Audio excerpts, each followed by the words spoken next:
Assalamualaikum warahmatullahi wabarakatuh. Sekarang saya pakai salam. Selamat datang kembali di channel saya Anti Trading. Anti Trading ini seperti apa?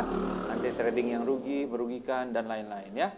Selamat datang juga untuk para penggemar receh, di mana duit sedikit pengen jadi banyak, duit banyak invest bisa jadi sedikit.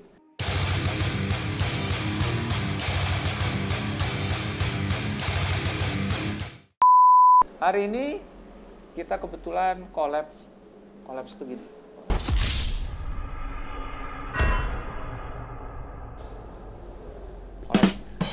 Kolaborasi sama apa namanya? Gue manggil lo apa tuh? Orang biasa.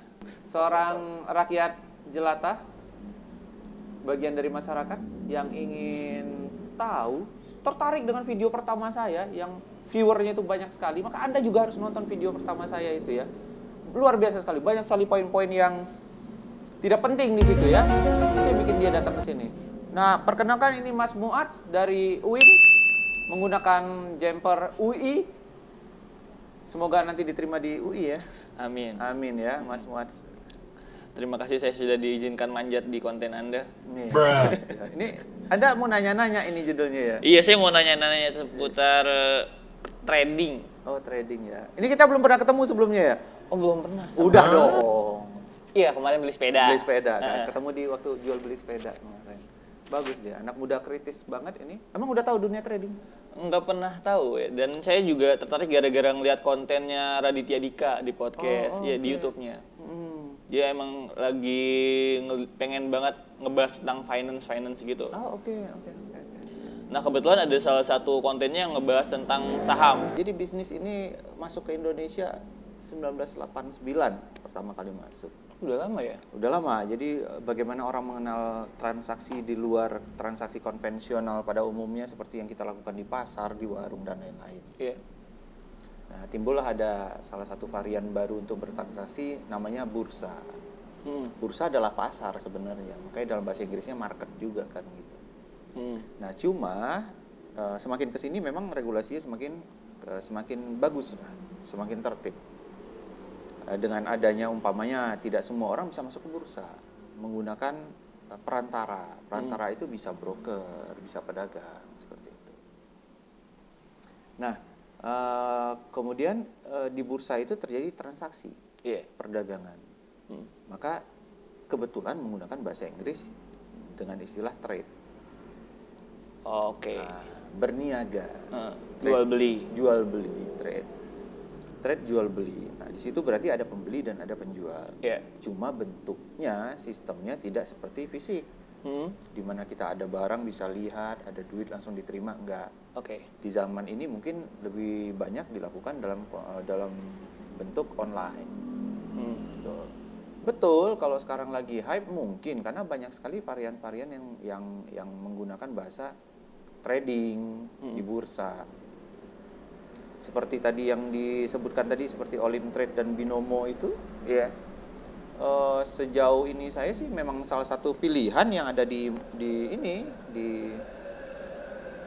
pasar sekarang ya, seperti itu kan pilihan untuk investasi gitu, anak-anak muda terutama.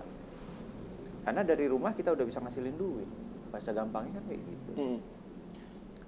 Nah, selama ini kita mengenal, kalau saya kecil dulu kan taunya trading di bursa saham. Bursa saham kan gitu tuh. Investasi dong, bursa saham. Walaupun sekarang ada bursa mobil. Gitu ya. Bursa itu.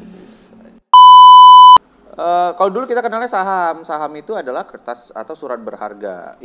Biasanya yang menjual surat berharga itu antara sama pemerintah atau negara atau perusahaan gitu. Negara dalam bentuk obligasi seperti itu.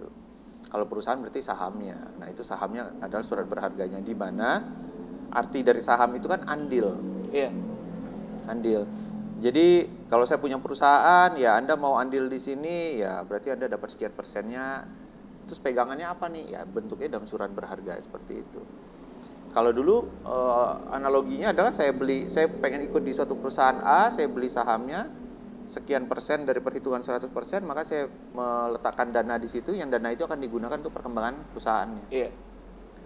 Semakin bagus perkembangan perusahaannya, maka otomatis orang makin tertarik untuk invest juga. Orang invest tujuannya adalah mencari keuntungan. Berarti dengan membeli surat berharga ini di harga tertentu, tujuannya cuma satu, untuk dijual kembali di harga yang lebih tinggi. Basicnya seperti itu kalau saham. Cuma memang ada beberapa kelemahan kalau di saham. Saham perusahaan terutama. Satu, kita mau beli saham, itu PR pertama adalah ada yang jual enggak? Iya dong. Iya. Kalau lu pikir, lu analisa saham perusahaan ini bagus, orang lain mungkin juga akan berpikir hal yang sama gitu. Ngapain gue jual kalau emang ini bagus gitu kan? Iya. Itu PR pertama gitu. Kemudian ketika kita berhasil membeli saham perusahaan tersebut, ketika perusahaan itu berkembang dengan bagus dan harga sahamnya naik, yang umpamanya tadi kita beli di harga 1.000, sekarang jadi harga 5.000, iya, kan untung tuh. Iya. Secara matematika untung. Tapi kan belum bisa dinikmatin kalau kita belum menjual sahamnya. Permasalahan kedua timbul. Ketika kita menjual di harga tinggi, siapa yang mau beli? PR lagi tuh. Konvensionalnya seperti itu. Walaupun sekarang trading saham juga sudah online, tidak memegang kertas berharga aja lagi. Tapi basicnya seperti itu. Nah, trading itu adalah istilah umum, baik di saham ataupun di produk yang lain. Produk yang lain itu seperti mata uang, komoditi, indeks saham, bukan saham. Itu. Nah, bedanya, kalau pertanyaannya bedanya saham sama trading apa ya? Trading, saham ya ditradingkan. Cuma mungkin pertanyaannya lebih tepatnya, apa bedanya trading di saham sama trading di produk lain, umpamanya seperti itu. Iya. Karakternya tentu berbeda. Kalau saham itu sudah berharga di perusahaan, kalau mata uang ya adalah mata uang, kalau komoditi ya komoditi. Secara sistem sama. Pertanyaan lanjutannya, apa untungnya? Apa untungnya? Untungnya satu, banyak. Kita tidak melakukan kegiatan seperti jual beli biasa. Maksudnya satu, kita berpeluang tidak bertemu dengan penjual atau pembeli ya. Ketika kita melakukan pembelian, kita tidak harus ketemu sama penjualnya. Ketika kita mau jual, tidak harus ketemu pembelinya. Karena sistemnya terutama sekarang online kan. Dan bisa dikerjakan di rumah. Nah, kemudian di bidang trading ini ada yang namanya sistem leverage. Leverage itu penyetaraan nilai. Nah, leverage ini di mana kalau kita mau transaksi langsung di bursa itu butuh dana yang sangat besar. Maka diberikan ukuran-ukuran di mana orang mampu untuk trading. Orang mampu untuk transaksi di bursa dengan nilai yang lebih kecil.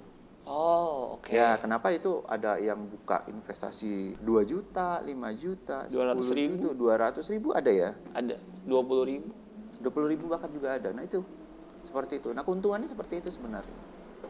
Tapi keuntungannya itu dibagi-bagi dengan orang yang menyumbang untuk leverage itu ya? Secara harfiah enggak. Kalau memang kita enaknya di bisnis trading itu pasarnya sangat luas. Sehingga dengan sistem leverage ini ketika modal Anda 2 juta, maksimal resiko ya cuma kehilangan 2 juta. Tapi potensi keuntungan tidak dibatasi hanya 2 juta. Jadi transaksi, betul-betul transaksi. Kan kita nggak bisa batasin. Ketika kita punya posisi di bursa dan harganya terus naik, kan tidak ada yang menghambat itu akan terus naik lagi. Pertanyaannya adalah kita mau diuntung berapa. Dan itu makanya lebih ke bagaimana cara kita mengelola investasi itu ya. Betul. Berarti kalau dihitung secara matematis untungnya ya tidak terkira, tidak terhitung gitu maksudnya. Iya, tidak ada batasannya. Tidak terbatas. Menarik ya. Tapi kalau ngomongin seperti itu kayaknya agak ribet ya. Daripada yang kalau saya tuh ngelihat kayak Olim Trade atau Binomo, tinggal klik, kalau dia turun diklik kemudian dapat keuntungan, kalau dia naik ya dijual gitu. Ternyata nggak segampang itu ya? Iya, ada banyak faktor di belakang itu kan. Yang paling gampang adalah sebelum menggunakan bahasa naik dan turun itu ada posisi di market kan. Iya. Ada pengambilan posisi kan. Sebelum pengambilan posisi ada analisa kan. Yang menjadikan alasan kenapa saya harus ngambil posisi. Nah, itu. Berarti kan harus nganalisa dulu dong. Harus belajar dulu dong. Nah, analisanya analisa apa tuh? Yang dipakai bisa saja fundamental berdasarkan data atau berdasarkan technical, indikator-indikator yang ada di software, platform. Jadi memang tidak dibilang rumit ya rumit karena memang sistemnya membuat yang namanya orang investasi itu rumit. Semuanya harus diperhitungkan. Di sisi lain dibilang mudah ya mudah Karena tinggal klik aja kan. Iya, tapi klik rugi untung ya gara-gara kita juga berarti. Betul, betul. Oke, kalau tadi kita perhatiin ya, trading ternyata agak ribet dan cukup rumit untuk kita dapat keuntungan lah gitu.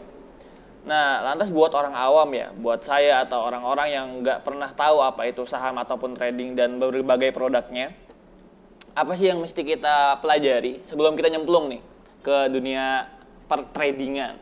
Jual beli mobil ribet nggak? Nggak pernah, tapi ribet kayaknya. Ribet kayaknya. Kenapa ribet?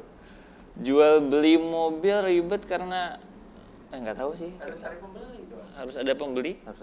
Harus tahu tipe mobil. Harus tahu tipe mobil. Spek mobil. Mesin, tahun, warna. Bekas nabrak atau enggak. Cek fisik, pajak mati hidup, harga pasar. Biar kita nggak rugi. Bukan, biar gampang jualnya. Biar gampang jualnya. Jadi tahu nih, oh Xenia di harga tahun 2014 harganya 70 juta. Ya kali-kali kita jual 125 nggak bakal laku. Gitu. Nah sama dunia trading juga gitu. Semuanya akan rumit ketika kita memang belum tahu gitu. Nah salah satu cara pertama adalah belajar. Cari tahu dulu sistemnya. Paling gampang kalau ada teman yang sudah mulai trading, belajar trading, ya nanya ke dia. Atau beberapa YouTube banyak banget tuh mentor-mentor kayak gitu tuh. Iya. Nah, sistemnya dulu. Jadi jangan ketika nonton satu video maka terpaku di situ, figur orangnya, kita ikutin caranya, produknya, nggak gitu juga gitu. Karena banyak juga, mohon maaf, teman-teman yang bikin video di YouTube itu banyak juga dari teman-teman yang secara legalitas tidak ada. Masuk tuh poin pertama, legalitas. Investasi apapun harus legal. Sebaiknya legal agar aman. Oke. Investasi kan, ada uang yang ditanamkan. Ada yang ditanam, ya. Ada uang yang ditransaksikan di situ. Legalitas itu menjamin dana Anda tidak disalahgunakan. Legalitas. Terlepas dari hasil dari investasi. Ya. Itu pertama, legalitas. Belajar dengan sistem yang sangat sesuai dengan karakter Anda sendiri. Oke. Umpamanya, kalau kayak saya bahasa kayak gini ya nggak bakal ketemu sama orang-orang yang serius. Orang yang textbook belajar sama saya nggak bakal dianggap bercanda mulu. Yeah. Tapi kalau pengen orang yang tipikalnya pengen menggunakan bahasa yang sederhana, yang ngobrol sambil ngopi, belajar kita enak. Gitu. Persiapkan diri, persiapkan waktu. Banyak sekali sekolah-sekolah trading yang udah buka di Jogja banyak, di Solo banyak, di Indonesia udah banyak banget. Harganya murah-murah lagi. Kita punya sekolahnya. Punya dong. Punya ya. Waduh, apa nih? Ada sekolahnya. Cek itu nanti di Jogja Trading School. Tapi yang jelas persiapin mental dulu, persiapin waktu dulu untuk belajar. Segala sesuatunya ada satu hal itu tidak bisa karena belum terbiasa kan. Bisa karena biasa. Oke, berarti belajar dulu, waktu dulu sediain. Memang harus dipelajari bener-bener ya untuk terjun ke dunia trading. Gampang kok trainingnya itu biasanya kalau di tempat training itu sehari itu cuma butuh 2-4 jam. Itu pun cuma makan 2-3 hari aja. Udah kelar tuh, udah bisa trading tuh. Oke. Modelnya sih berapa sih kalau kita mau trading itu? Modal? Iya, modal. Keamanan dana itu penting. Logikanya gini, kalau kita mau bepergian ke suatu tempat, ini kita di Jogja nih. Iya. Mau ke Jakarta, naik motor apa naik mobil sendiri gitu. Lu lebih nyaman mana? Megang di kantong pakai duit 1 juta, atau di kantong cuma ada 100.000? 1 juta. 1 juta. Kenapa harus 1 juta? Ya lebih enak buat makan, nggak pakai mikir lah. Nggak pakai mikir kan gitu. Iya juga ya, nggak mikir ya. Iya. Nah sama di trading gitu. Walaupun banyak broker, banyak platform yang membuka peluang untuk transaksi di level tertentu, di dana tertentu. Ada yang lu bilang tadi ada 20.000, ada yang 100.000, ada yang 200.000, ada yang 2 juta, ada yang 50 juta. Dan itu nggak salah ya?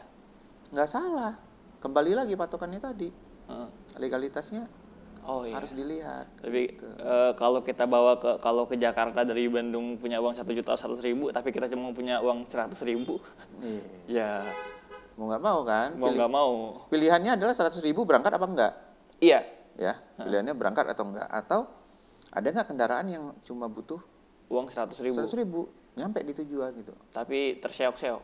Bisa jadi mulus, bisa jadi lancar, bisa jadi terseok-seok. Nah, pilihannya ada di kita semua. Jadi sementara ini sih untuk legal, perusahaan legal yang ada di Indonesia itu hanya di level mini account. Mini account itu kalau tidak salah ada di level 2 juta rupiah. Minimal. 2 juta. 2 juta rupiah itu. Kalau untuk perusahaan legal yang ada di Indonesia. Iya.